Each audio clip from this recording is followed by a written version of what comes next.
Hi, and welcome back.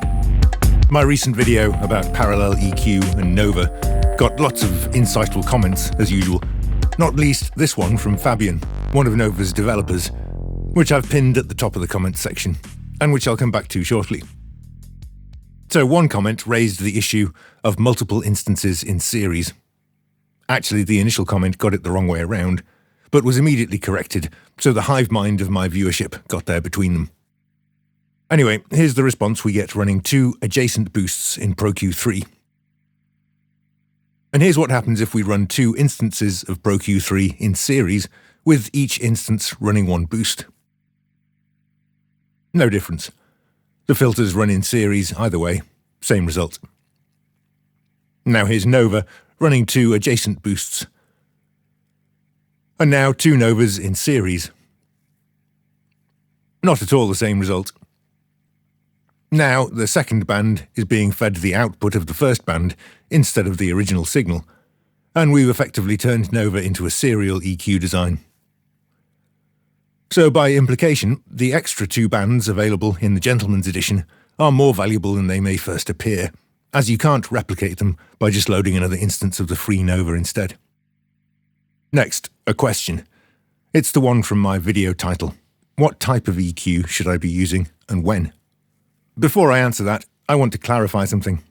At the end of that video, I posed the rhetorical question, what was the point of this video? And the more serious answer to that question is, learning how your tools work and finding their intrinsic strengths and weaknesses will help you to not worry about those technical differences when mixing. One thing I've become conscious of is that, while I enjoy analysing my tools and discovering all the tiny little differences, my videos on the subject might give the impression that this is how I approach mixing, and that would be entirely the wrong impression.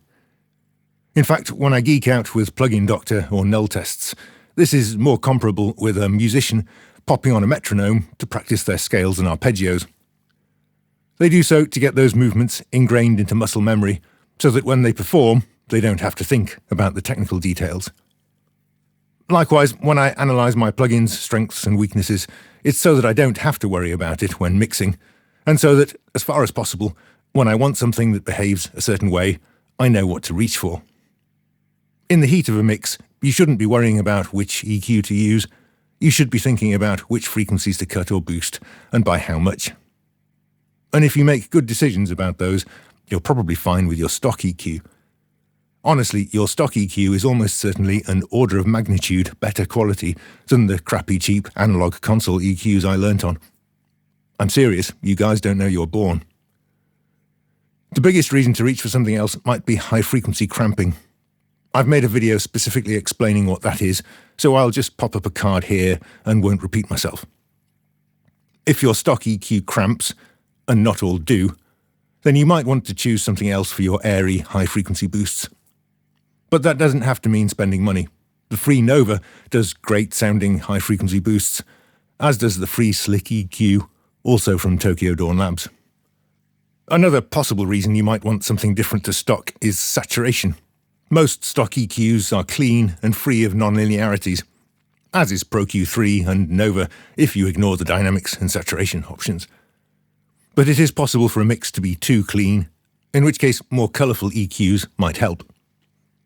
If you're boosting the low end of a part, but it gets boomy or muddy before it gains the weight or thickness you wanted, or if you're boosting the high end and it gets harsh and abrasive before it gains the brightness or airiness you wanted. Both are signs that you might need to add some extra harmonics as well as boost those that are already present. Slick EQ can do very tastefully subtle saturation for EQ boosts. And I've become very fond of the colourful shelves and bells available in Volcano 3. I'm also a fan of Spectre from Waves Factory. Not strictly an EQ plugin, but nevertheless great for colourful EQ-style boosts. But bear in mind that there are many ways to skin a cat, and colourful EQ is not the only way to add desirable harmonics. I've recently become a fan of this IK tape simulator for those times when I want thicker, richer bass. And I've long been a fan of Yuhei Satin for the airy sheen it can impart to the high frequencies. If you choose to stick with clean linear EQs and add the harmonics elsewhere, that's perfectly valid and you're not doing it wrong. Alright, what about linear phase? I'll be honest, I hardly ever use it myself. And perhaps this is self-reinforcing. The fact that I rarely prefer it might mean that I fail to try it out in situations when it might be helpful. But here's the thing. Real life is minimum phase. When sound bounces around in the air as acoustic energy, the phase shifts as the frequency response changes, and really they're both different sides of the same coin. Here's the impulse response of a minimum phase filter. The ringing comes after the impulse. Effect follows cause. This is natural and wholesome, like motherhood and apple pie. Now here's the impulse response of a linear phase filter. The ringing starts before the impulse. Effect precedes cause. This implies time travel and is the work of the devil. And on a technical level, the kernel of a minimum phase IIR filter is probably just a handful of multiplications and additions. But a linear phase FIR filter has to dice your signal into separate chunks, fast Fourier transform them into essentially an image file, inverse FFT them back, then reassemble all the chunks using some kind of windowing function. I may have got some or all of those details wrong, but you get the gist. Linear phase filtering means much more complex and profound processing, which is reflected in the CPU use. The idea that linear phase is somehow purer and more natural than minimum phase because it avoids the unnatural phase shifts is literally exactly backwards. That said, there are a couple of scenarios where I do use linear phase. Mid-side processing is one. If I want to narrow the stereo width for low frequencies without changing the stereo image at all for mid and high frequencies, I'll use linear phase filtering. I've covered that in more detail in another video, card at the top, hopefully. And the only situation where I always use linear phase is if I'm rolling my own crossover filters. Not that that's something I have to do very often, but nevertheless. Funnily enough, I got a question specifically about that subject, so let's run through the issue. Here's Meta plugin running inside Plugin Doctor with 2 instances of ProQ3 running in parallel. I've set up one as a low-pass filter and the other as a high-pass filter, both tuned to the same frequency. And as you can see, the combined frequency response is not ideal. We've got a massive notch at the crossover frequency. That won't do at all. Before we worry about that, however, these filters are both set to the default 12 dB per octave setting. We want to be steeper than that. Let's set them both to 24 dB. And actually that's improved matters already. The notch is gone, but we now have a bump instead. Now, the usual way to define the cutoff of a filter is the 3 dB down point. So at the cutoff frequency, both halves of the signal are being attenuated by 3 dB. But adding the same signal to itself usually doubles the amplitude, which means a boost of 6 dB. Okay, 6.01 dB if you're being pedantic. Or is it 6.02 dB, as one commenter claims? Honestly, I haven't checked that, but I'm one of those normal people that's happy to round it to 6 dB regardless. So that suggests that we need each filter to be attenuating 6 dB at the crossover frequency rather than 3 dB. Now, we could possibly adjust the low-pass cutoff down a bit and the high-pass up a bit to compensate. But I don't want to open that can of worms. I want to be able to just set the same crossover frequency in both and have it work. Unfortunately, there's an easy way to achieve this. First, I'll select the low-pass filter and switch it to 12 dB per octave instead of 24. Don't worry, we will end up back at 24, bear with me. Now, split it into separate filters for the left and right channel. Then make sure both filters are selected and switch them back to stereo. This is just a quick and easy way to stack up 2 12 dB filters at the same frequency, which gives us 24 dB per octave again, but now the cutoff frequency is being attenuated by 6 dB instead. We have, in effect, just shifted the cutoff slightly lower. Let's do the same thing for the high-pass filter. And that's a lovely flat frequency response when they're recombined. But notice we're still in zero latency mode. So what's the problem? Well, first of all, what if I want a different crossover steepness? Let's switch all the filters to 6 dB per octave to make an effective 12 dB per octave crossover. And there's that pesky notch again. Okay, so actually that's not the end of the world. If I flip the polarity for one of the bands, we flatten out the frequency response again. And this still works if I switch to 18 dB filters to create an effective 36 dB per octave crossover. Still good. But if I try to make a 48 dB crossover, the notch comes back and I have to flip the polarity back again to fix it. And of course the other issue with a minimum phase crossover is the phase shift. You can flatten out the frequency response, but you still get a hefty phase shift at the crossover frequency, as if you ran your signal through an all-pass filter. Now, many people will tell you that static phase shifts are inaudible. I prefer to think of it differently. Most of the time your brain decides that static phase shifts are not important and ignores them. But sometimes it doesn't. And if you can swerve the issue entirely, why the hell not? So let's switch both instances to linear phase mode and tell MetaPlugin to recalculate the latency. Now, of course, the phase shift is gone. But also, and more importantly, the frequency response is still flat. And remains flat, whatever filter slopes I choose, so long as I match both bands, with no need to flip the polarity with any settings, which makes this setup much easier to not screw up. And of course this becomes much more of a consideration if you're trying to set up more complex crossovers with more bands. So those are the only two ways I personally use linear phase EQ. But I can't ignore the fact that many people like it for high frequency boosts, especially in a mastering context. Here's one possible explanation. The main issue with linear phase filtering, ignoring practical issues like latency or CPU load, is pre-ringing. The filter starts to ring ahead of the impulse, and sometimes this can smear the transients and reduce their impact. This is mostly only an audible issue with low frequencies. But the pre-ringing happens at mid and high frequencies as well, it's just too short to discern. Perhaps the resulting very subtle softening of transients is actually what some people like about linear phase high-frequency boosts. Other reasons to load a specific EQ might be the control set. Sometimes I like to use Pultec style EQs.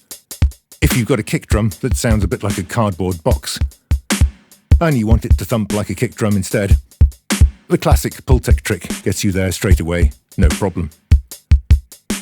Now I could probably recreate this same frequency response with Pro Q3 and get essentially the same sound. In fact, let's try it.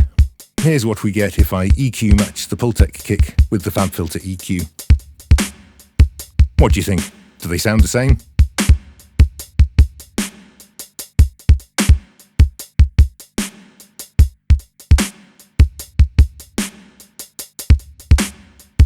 The biggest difference, in my opinion, is the user experience. The FabFilter EQ tends to pose the question, are you sure this crazy frequency response is the one you're after? While the Pultec pats you on the back and congratulates you on your good taste, and would never dream of judging your life choices. Ultimately, once it's in the mix, it doesn't really matter how you create that frequency response. The listener won't know the difference.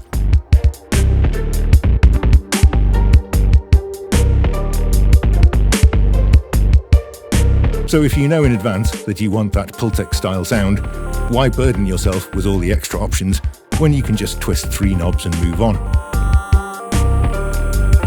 And that doesn't mean that further into the mix process you can't throw on a Pro Q3 or similar as well and tweak things further. Of course you can, and I'll often do exactly that. Another reason to load a specific EQ might be a specific feature that's not present in your stock or go-to EQ. EQ Match is a good example. I wouldn't normally bother using it to replace my Pultec style plugins, of course. But if you need to comp together takes recorded on different days on different microphones, it can be a lifesaver. Or maybe you've got a stereo file with an unbalanced image that could be improved by EQ matching one channel to the other. It's not something I use every day, but can be useful occasionally. Here's another example, courtesy of Slick EQ Gentleman's Edition. I sometimes load this up for broad tone shaping options as it's easy and fast to operate, even with the graph display hidden away so it doesn't worry you. But there's a feature unique to the GE version that I often load it up for: the phase rotation for the low band, which sometimes helps low frequencies to sit better in the mix. It also sometimes makes the low end turn to mush, and sometimes it's hard to hear any difference at all. Honestly, I'm no good at predicting when this trick will work, and all I can say is try it and see if it feels better.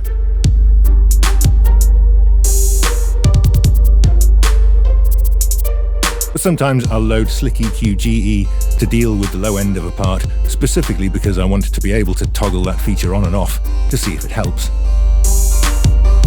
So what about parallel EQ versus serial? The can of worms I opened in my last video. It was suggested in the comments that as adjacent cuts or boosts remain more separate in a parallel design, that it will therefore be better for surgical adjustments. I'm a little skeptical of this, to be honest. Q3 is quite capable of tightening up the Q for those bands so they cease to affect one another. Are you saying this isn't surgical enough? And if you specifically want that twin peaks response that the parallel EQ provided, you can get pretty close by adding a third band to dip the middle. Likewise, if you want that more unified, flat-topped single band response from Nova, you can get pretty close by adding a third band to boost the middle instead. Basically what I'm saying is either topology is capable of creating any frequency response you're likely to need, with the only difference being perhaps how many bands you'll need to achieve it. And this brings me to a point that Fabian made in his comment, which I should perhaps have emphasized more in my video. Nova was designed from the ground up as a dynamic EQ, while Pro Q3 is very much a conventional EQ that's grown some extra dynamics features. That may seem like an irrelevant detail, but in fact that's the real reason for the parallel design in Nova. Artifacts from the dynamics processing add up in parallel instead of multiplying in series, and potentially give you a much cleaner overall result. When I load Nova, it's never because of the static EQ behavior, and always because I want some of its dynamic goodness. And this, combined with another of Fabian's insights, helps to clear up a little mystery.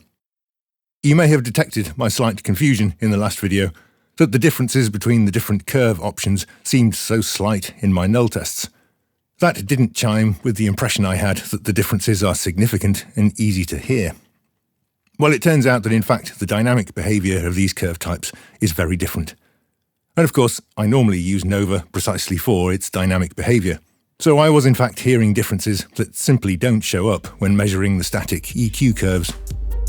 It's always nice when a deeper understanding confirms what your ears were telling you, rather than, as is so often the case, precisely the opposite. Anyway, it's taken me longer than I expected to reach this answer, but here it is. If you have to ask which EQ you should be using the stock EQ or your usual go-to EQ, and just worrying about which frequencies to tweak. If you ever load something else in the heat of a mix, it should be because you know it offers something specific which you think might help in that situation. Otherwise, focus on the frequencies, because that's what usually matters. That's all. Thanks for watching.